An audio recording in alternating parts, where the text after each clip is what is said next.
Reading from Srimad Bhagavatam, Canto 3, Chapter 29, Text 13. Salokya sarsti samipya sarupyekvatam apyuta dhiyamanam nah grihnanti vina matsevanam janaha. Salokya sarsti samipya sarupyekvatam apyuta dhiyamanam nah grihnanti vina matsevanam janaha. सालोक्य सारिष्टि सामिप्य सारूप्येक्वतमप्युता धियमानं नः गृह्णन्ति विना मत्सेवनं जनाः. Synonyms: Salokya, living on the same planet; Sarsti, having the same opulence; Samipya, to be a personal associate; Sarupya, having the same bodily features; Ekatvam, oneness; Api, also; Uta, even; Dhiyamanam, being offered; Na, not; Grihnanti, do accept; Vina, without; Mat, my; Sevanam, devotional service; Janaha, pure devotees. Translation and purport by His Divine Grace Srila Prabhupada. Srila Prabhupada ki jai. Translation: a pure devotee does not accept any kind of liberation. Salokya, Sasti, Samipya, Sarupya, or Ekatva, even though they are offered by the Supreme Personality of Godhead. Purport: Lord Chaitanya teaches us how to execute pure devotional service out of spontaneous love for Supreme Personality of Godhead. In the in Sikshashtaka, he prays to the Lord, "O Lord, I do not wish to gain from you any wealth, nor do I wish to have a beautiful wife, nor do I wish to have many followers. All I want from you is that in life after life I may remain a pure devotee at your lotus feet." There is a similarity between the prayers of the Lord Chaitanya and the statements of Srimad Bhagavatam. Lord Chaitanya prays in life after life, indicating that a devotee does not even desire the cessation of the birth and death. The yogis and the empiric philosophers desire cessation of the process of birth and death, but a devotee is satisfied even to remain in this material world and execute devotional service. It is clearly stated herein that a pure devotee does not desire ekatva, oneness with the Supreme Lord, as desired by impersonalists, the mental speculators, and the meditators. To become one with the Supreme Lord is beyond the dream of a pure devotee.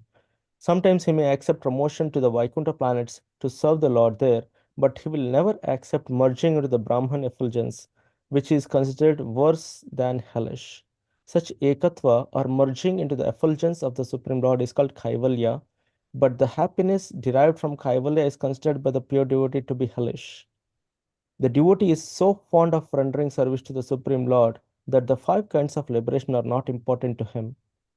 If one is engaged in pure transcendental loving service to the Lord, it is understood that he has already achieved the five kinds of liberation. When a devotee is promoted to the spiritual world, Vaikuntha, he receives four kinds of facilities. One of these is Salokya, living on the same planet as the Supreme Personality.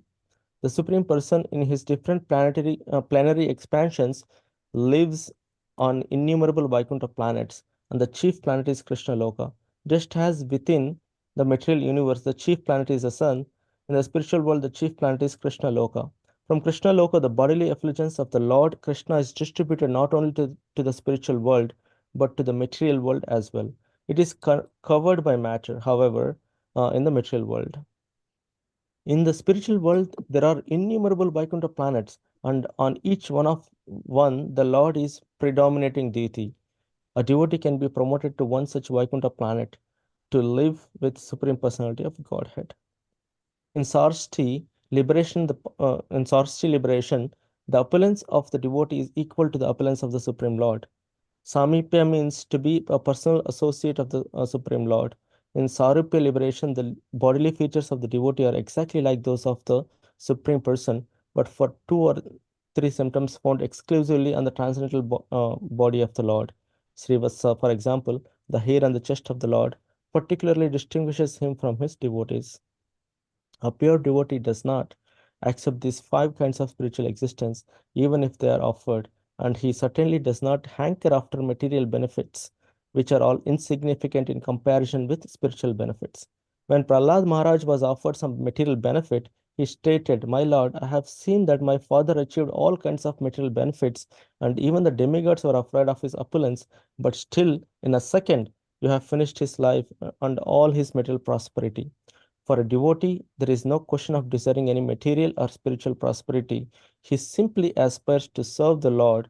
That is the highest happiness.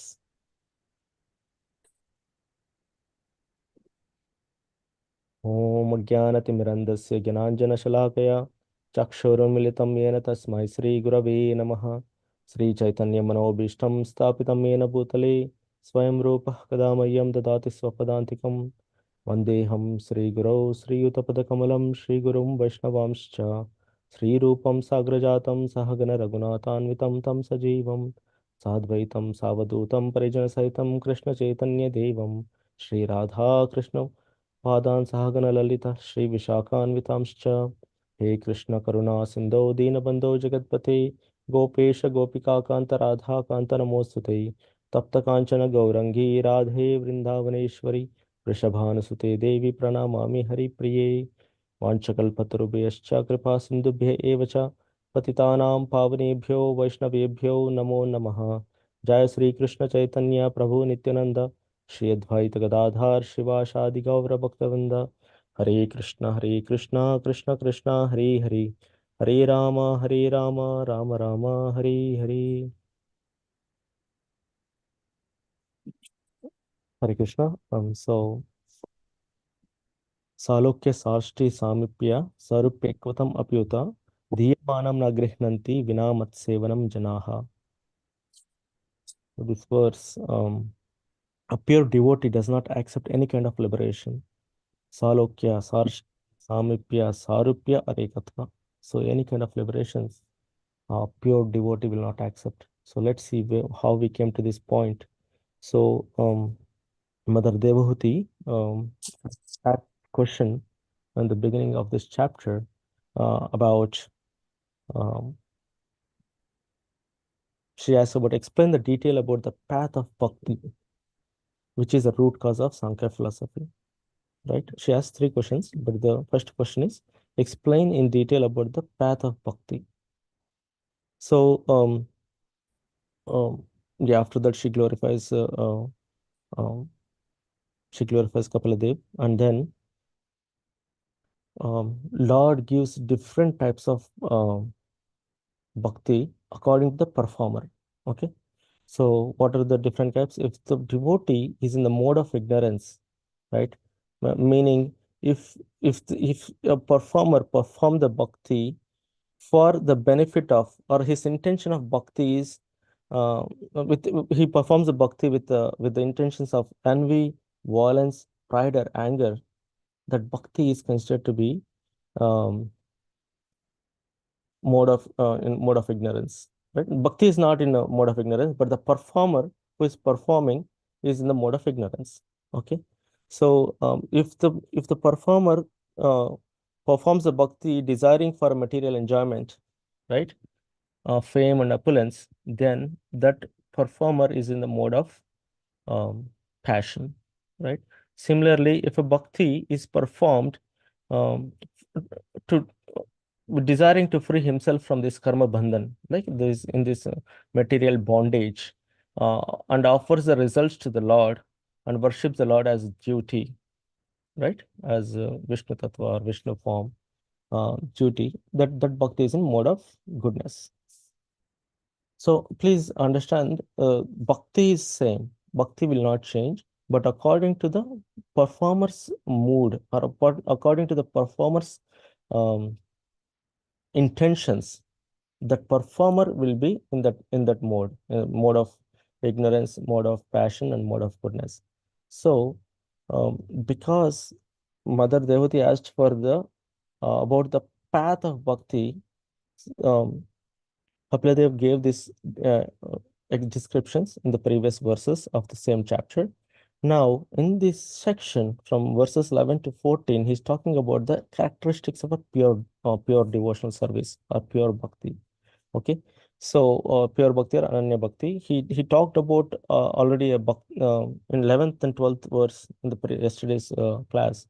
They might have talked about the manifestation of unadulterated devotional service is exhibited when one's mind is at once attracted to the hearing. So he's talking. He came to the platform where Kapila Dev is telling hearing and glorifying the names of the Lord are attract. So this hearing will attract the devotee uh, unconditionally without any motivation. The devotee will get attracted to the devotional service or to the service of the Lord. Okay. The example given or the analogy given is that as Ganga flows into the ocean without any stoppage, you put any number of blocks in between Ganga. The river is so fast and she flows so fluently that she goes directly and merges into the ocean. Similarly, a devotee um, who is performing the uh, uh, devotional service, he gets attracted to the um, names and the glorifications of the Lord. Okay.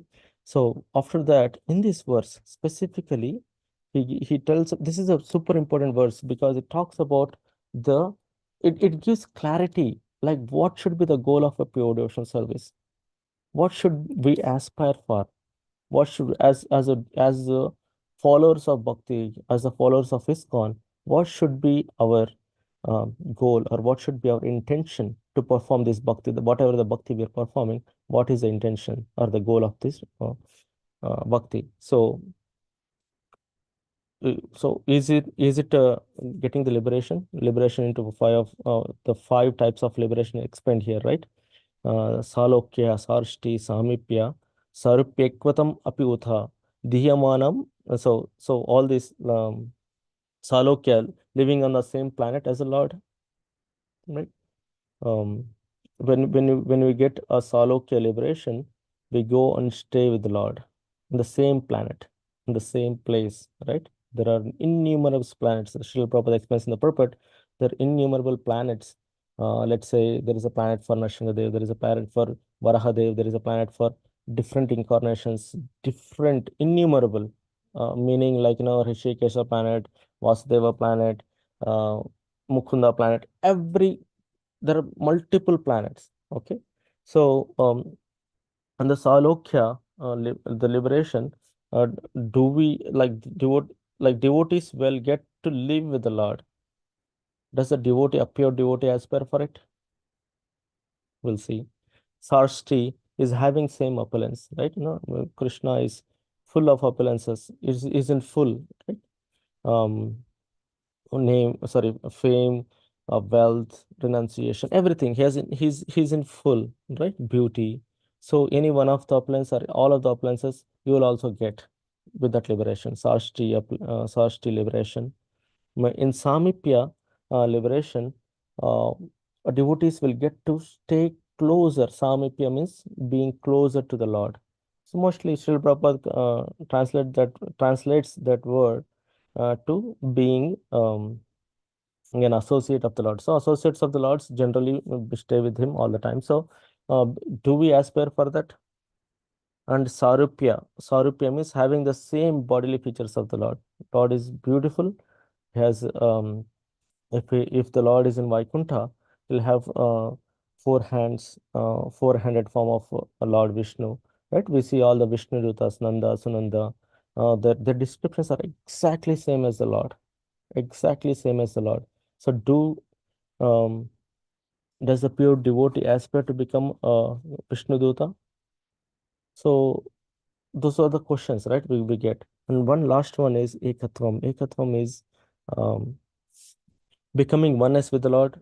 This is basically impersonal thinking, and generally, a pure devotee never accepts this form of liberation. That's like a hellish condition. Basically, Srila Prabhupada explains that um, this is a hellish condition, and they don't the pure devotional service, the followers of the pure devotional service, they don't really aspire to become or aspire to just merge into the Lord or merge into the Lord's effulgence. So Srila Prabhupada explains that.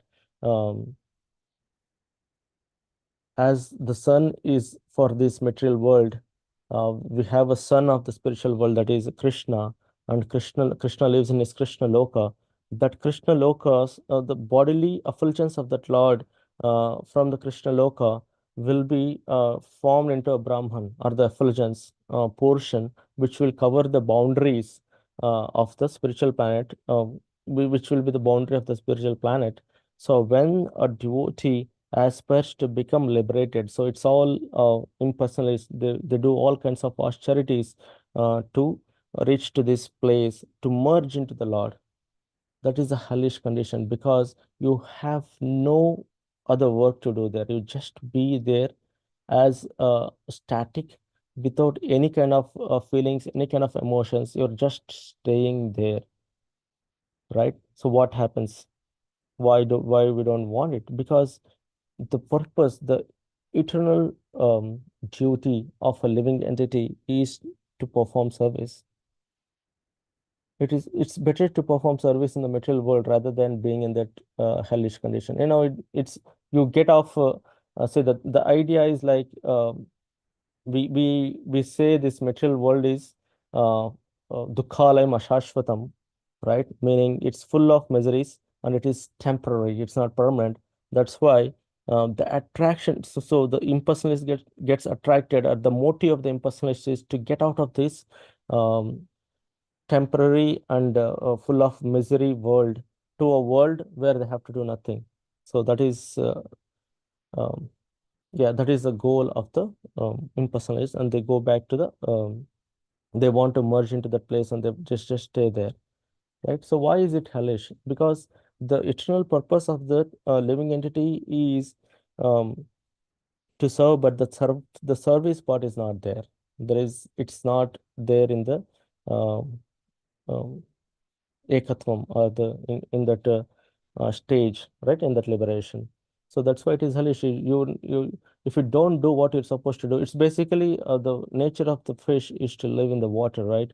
But if you take the water out of the fish, you're and put in juice or something like that. So uh, it's okay to be there, but it's not. I mean, impersonalists aim for it, but it's kind of hellish condition, because you're not getting your natural abilities. You're not displaying your natural abilities of doing service or serving others in that position. And as we have seen that basically all the demons, they get to that ekatvam.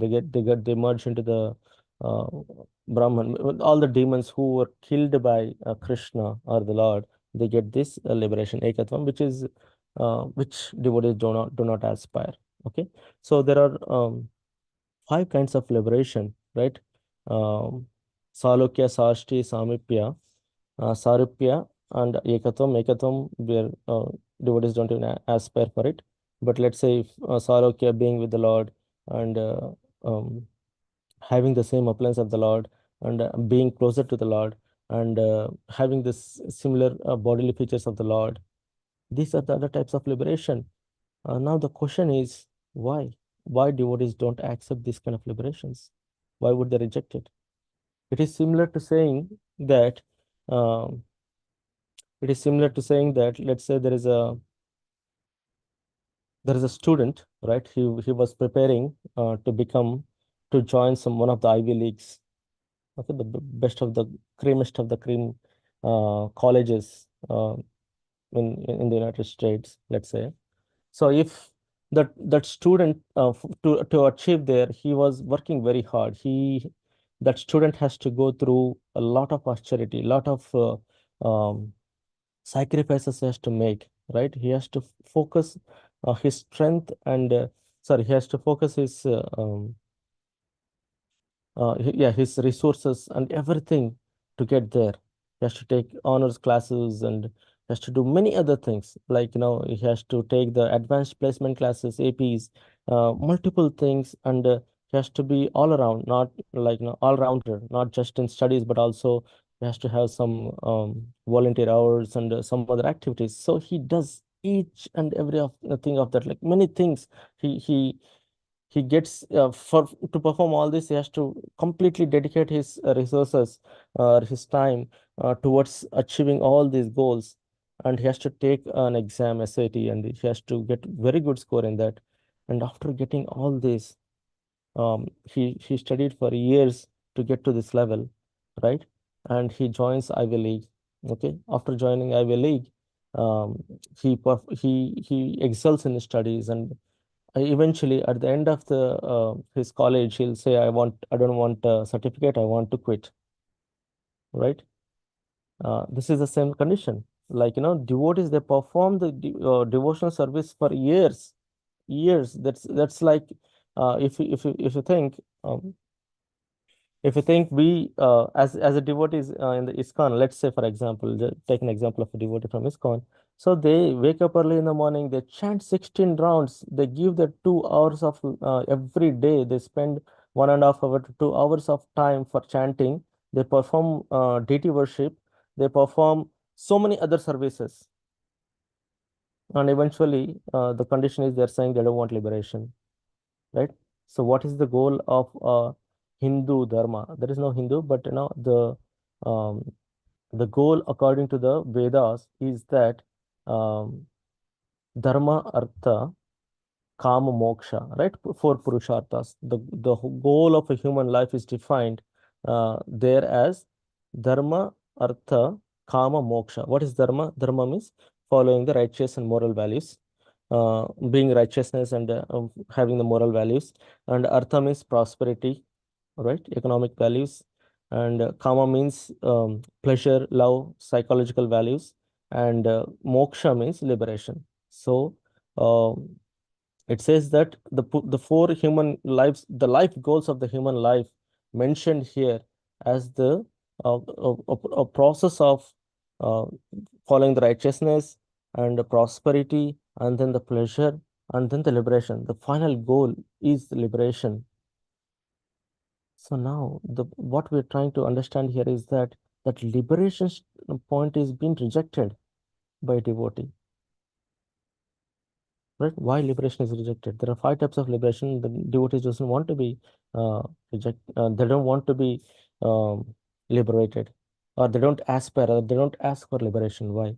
Why? Because it is because okay, let's put it like this. Is it because of his pride? Is it because a devotee gets proud that I'm good enough now? I have now. Uh, if we take an example of Prahlad Maharaj, uh, Narsinghadev is asking Prahlad Maharaj, please ask whatever you want, I can grant that to you at this point. Is it the pride of Prahlad Maharaj is not accepting what Narsinghadev is giving? Is Prahlad thinking that Narsinghadev is right in front of me, then why should I? Um, he's right in front of me. He came for me.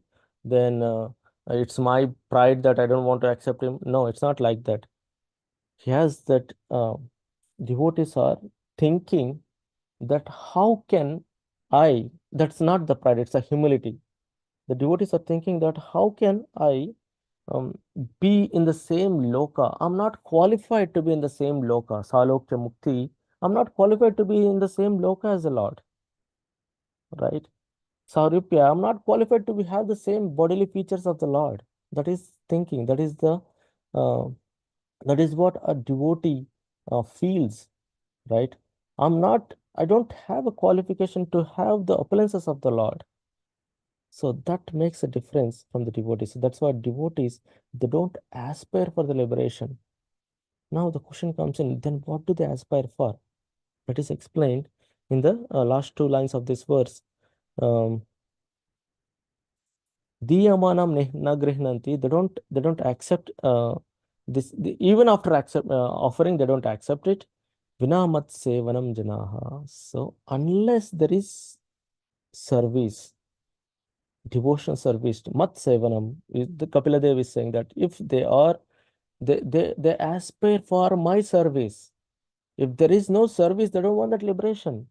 Yes, devotees accept the liberation if they're asked to go there and perform some kind of a service to the Lord. Let's say Nanda and Sunanda, the great um,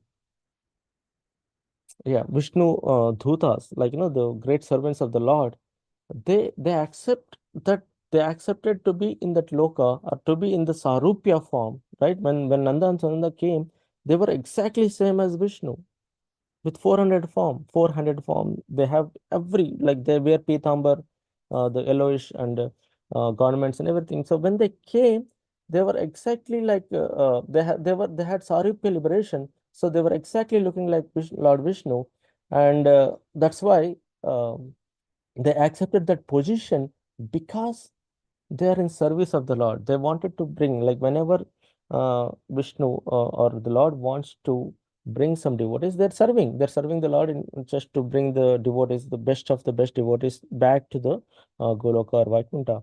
So that's why they accepted that liberation. Okay, so the point I want to mention is that devotee, or the point this verse is telling is that devotees do not accept any kind of liberation unless that liberation has some kind of service for them towards the Supreme Personality of Godhead. So unless they want to serve the Lord, they don't want to be near Samipya Mukti. They don't want to be close to the Lord. So they feel themselves to be not qualified, or not qualified to serve the Lord, or not qualified to be near the Lord unless they get that opportunity to serve them, right? So um that is the point here. So Srila Prabhupada mentions the verse here, Nadhanam na janam na sundarim kavitam va jagadisha kamaye. Mama janmani janmaneshware bhavathat bhakti rahotiki. So, oh Almighty Lord, I have no desire to accumulate wealth, nor do I desire beautiful women, nor do I want any number of followers. I only want your causeless devotional service, birth after birth. So, birth after birth, meaning they don't aspire to become liberated if there is no service there. What they are aspiring is the goal of their aspiration, or the goal of the bhakti is to serve the Lord, right? Whether they're in this material world or in the spiritual world, that doesn't matter. If they're liberated or not liberated, that doesn't matter. They're just in the spiritual, they just want to perform the devotional service. And the following verse, Ainanda Tanuja Kinkaram. So let us be the servants of that Ainanda, the Tanujas, Nanda Tanuja, the Krishna's servant. So this is Chaitanya Mahaprabhu in Six Ashtakam is saying that devotees should aspire in such a way that they want to be Kinkara. Kinkara means the servant, um, very menial servant of the Lord, right? And in the last verse of six Ashtakam, we see that Asrishava Padaratham Pinashtamam. So you handle me in any way you want, but I want to be your devotee. So that is the condition. That is the goal of this devotional service, and that is the devotional service is said to be beyond the modes. In the previous three verses, Kapilada explained that there are three modes the performer will be in three modes, right? Depending upon what he's aspiring for. But when he comes beyond those modes, when he is in the Shuddha Bhakti, when he is performing the devotional service, he is performing the devotional, aspiring to become the service, to aspiring to perform the service towards the Lord. So that is the conclusion of this verse. Hare Krishna. Thank you very much, Hare Krishna Prabhu. I would like to wish everybody a safe and Krishna conscious day ahead. The day before day before Nrsimha Chaturdashi. So yeah, we'll have wonderful festivities tomorrow. Then whole day, whatever service you like to get engaged with your busy schedule, let us know. There'll be decorations on the altar and temple room and prasadam arrangements. Yeah, we can use services Also, there will be Nrsinga Yagya in the evening. His Holiness Mahaprabhu Maharaj is also coming. So we'll have Nrsinga Leela Katha starting from 6:30 to 7:15, followed by Aarti, followed by Nrsinga Yagya. So make sure you're able to come and attend the entire program so that you hear the katha, you be absorbed in the arti, and participate in the yagya. Also, there are yajman arrangements. If you want to be in yajman, please let us know, and we can get your names in. Okay. That being said, anything else? Anybody had any questions on Nrsinga Chaturdasi? Logistics questions? Cooking going to start at 1 o'clock, Prabhuji. Haribol.